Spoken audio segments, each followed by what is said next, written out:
Hello there. It is I once again, Jordan, aka Defcos, One Piece fanboy extraordinaire. So I just wanted to make a quick video here. This is gonna be a little bit different than what I usually do. Usually, I review One Piece or other manga as well. Um, so today, I'm actually gonna talk about the One Piece live action that just dropped today. So I woke up super early to watch it because I was really excited. Been waiting for this for a long time, and I don't know. I think just in a nutshell, I thought it was okay. It wasn't great, but it wasn't completely bad either. Um, I'd say maybe like a 5 or 6 out of 10. You know, like it just gave me like, and I should have seen this coming because when I saw Cowboy Bebop, the Cowboy Bebop live action, it's like a similar deal, and it makes sense because it's done by the same studios, Tomorrow Studios. And I remember when I saw Cowboy Bebop, I was like, oh shit, I'm kind of worried about the One Piece live action now. But then over time, I kind of got a little bit of hope because, Ichiro Oda was involved and all the showrunners are fans and the trailers look promising. So I got pretty excited. But I don't know. It wasn't that great.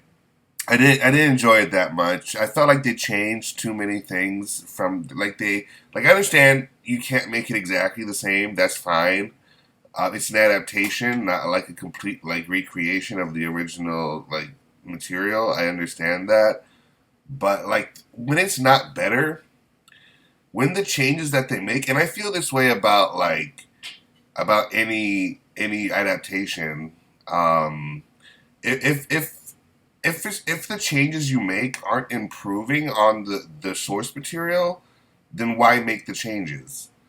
You might as well just stick to the source material and use that as like a guide and just make that story that everybody already loves, then change it for no good reason. Like I don't understand why you would make all these changes and I don't know and make it so different.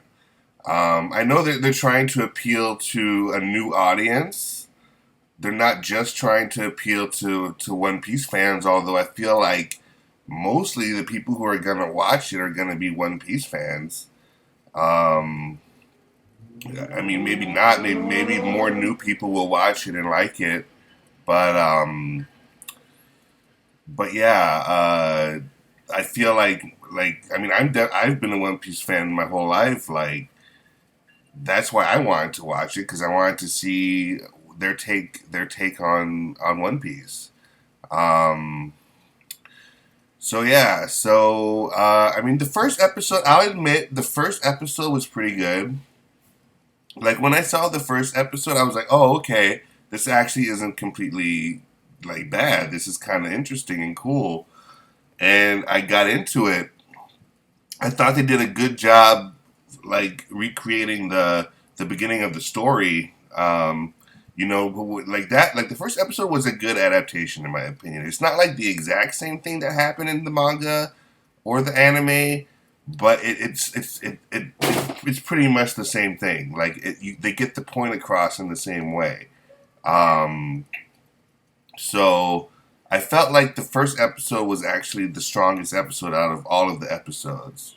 Um, and that was kind of misleading for me because when I watched the first episode, I was like, "Oh shit! Like this is actually going to be fun." And then the second episode happened. I was like, "Huh? I don't know how I feel about this." Like the way they changed Shellstown. No, wait, was it Shellstown? Orangetown. Orangetown. Uh, like that was so weird. Like it all took place inside Buggy's tent, and he was like torturing Luffy, and like the townspeople were the audience, and Buttle was there, but I don't know. It was just strange. Like it was just like what? Like what's going on right now? So one thing I did like was how they showed the scene where Baroque Works tried to recruit Zorro in the first episode. That was part of the first episode, which is a reason why I thought the first episode was pretty good. Um, that was a cool touch because they allude to that scene in the manga, but you never see it. But to see it was pretty cool. I was surprised that Zoro was just straight up killing people. By the way, he just cut that guy in half. Um, but yeah, then the second episode was the Buggy episode, which was kind of weird. I mean, I like the guy who plays Buggy. I think he does a good job at like embodying the character, but the lines and like the story, like the script or whatever, like the things they gave him to do were not as interesting to me as like as the manga. And then after that, the episode with one thing I did like was Kobe's involvement, like how we got to see Garp and Kobe and Helmet Bow. We got to see them like pretty much every episode they show up, and that's excuse me, that's different from the manga because um, in the manga Kobe shows up at the beginning and then you literally don't see him. I mean, you see him in some chapter covers, but besides that, you don't see him again until like I think Enies Lobby. I mean not Enies Lobby, like post Enies Lobby. Um, and um, but it's kind of interesting to see his journey alongside Luffy. That's actually something that I thought was a good thing in the live action because I always felt like in the manga I wanted to see more of Kobe. Like after they introduced him, uh, and he's like, oh yeah, I'm gonna be a marine, and then Luffy's gonna be a pirate, and they're both at the beginning of their journeys. I thought it would have been interesting to like see what Kobe was up to more. And nowadays, I guess nowadays we definitely see more of Kobe, but I mean like back in the day, you know after he's introduced, and then he doesn't show up again until like post Yugoslavi. Um, and so that's like years that we didn't get to see Kobe, and yeah, I like the involvement of Kobe. Although I'm not gonna say like every scene he was in was like amazing or that every line he had was amazing, but like it was cool to see him like more prominently. I think that's a good idea. Another thing that was weird was when Garp they did that scene. Another scene that happens uh, post Yugoslavia, I guess, when they're leaving Water Seven, and Garp starts throwing cannonballs at them. They put that in like season one, and it's like what? And it was weird. They gave Garp a bigger role too. Like Garp was not that prominent at that point in the manga. Um, like we knew about Garp, but he definitely he wasn't like showing up and like talking to all the characters and trying to catch Luffy or whatever. Um, so yeah, so that was different too, which was kind of weird. But yeah, but I guess you gotta take the bad with the good. Um, what else was going on with that? Let's see. Okay, then there was the Brady episode. Oh yeah, Don Krieg showed up in like one scene, and then and Arlong showed up like all the time, like throughout the season. Um, yeah, it was different, man. I'm not sure what they were thinking. Like I don't know why they thought that it was better this way. Um, or maybe it's just like budget restraints and like they built a huge set for the Baratier, so obviously they have to use it a lot. So I guess that's why um, a good portion of the story takes place at Baratier. Um, the flashbacks I thought were actually pretty decent. Like all the flashbacks for the Straw Hats. Um, I felt like those were some of the parts that were like as close to the manga. Like the closest thing to the manga was the flashbacks. I felt like. Um, Luffy's flashback was cool. That was pretty much just like the manga. Um, Zoro's flashback was cool with Quina and everything. That was pretty much just like the manga.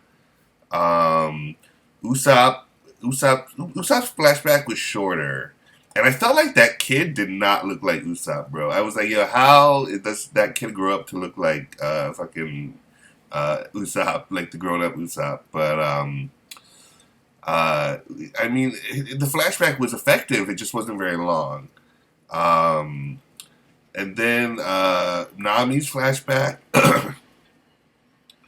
was pretty much just like the manga. Sanji's flashback, just like the manga. Um, so yeah, so those the flashbacks they stayed pretty faithful to the manga. I gotta admit. So that's good. That's good.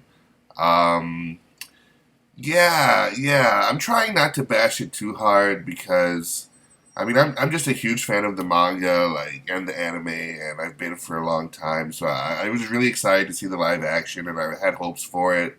Um, it definitely didn't like. I mean, it didn't exceed my expectations. It just kind of like I should have seen it coming. Like I had high expectations. I'll admit.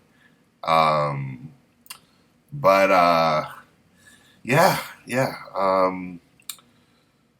yeah. I mean, it was okay. Like I said, like 5 or 6 out of 10. I mean, I hope a lot of people watch it. I hope it gets a season 2. You know, it would be nice to like because this is the first season, so shows a lot of the time when a show is successful, it gets better as seasons go on because they're like the people who make the show are getting better at making the show. Sometimes there's a decline after a while as far as like the quality of the show, whatever. But a lot of the time, like the second, third, fourth season of a show are like the best seasons.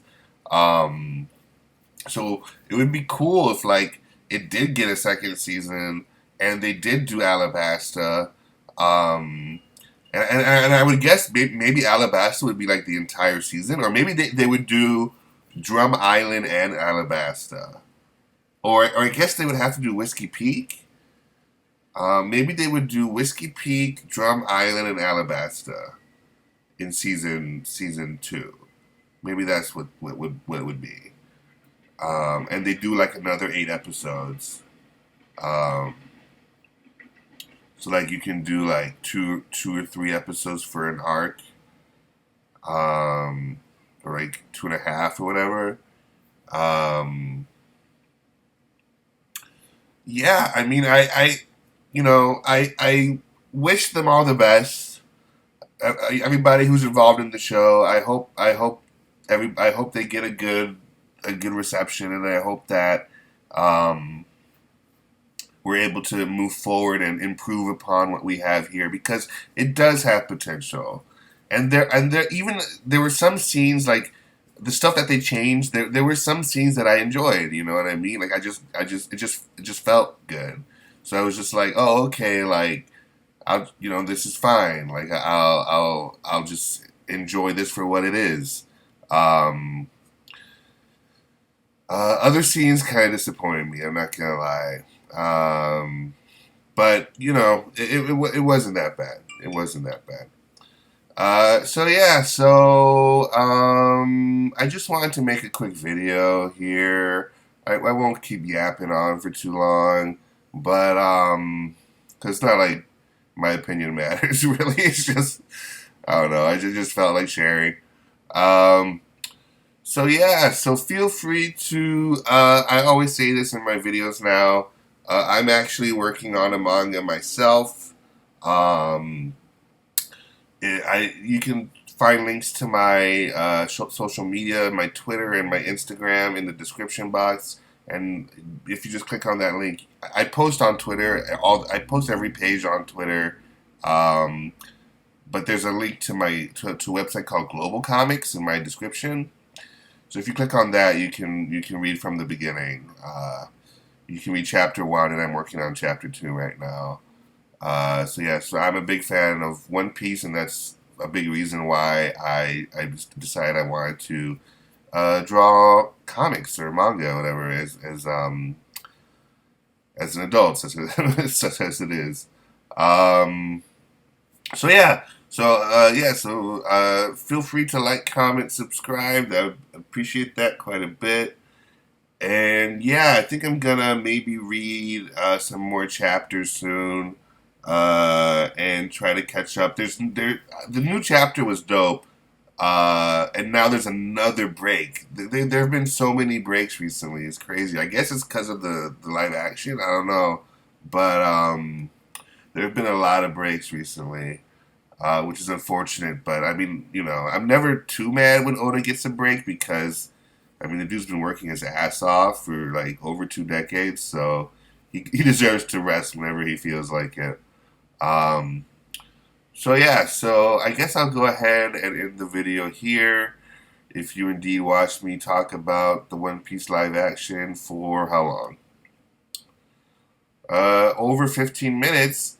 Thank you very much, and I will see you in the very near future. Have a good one.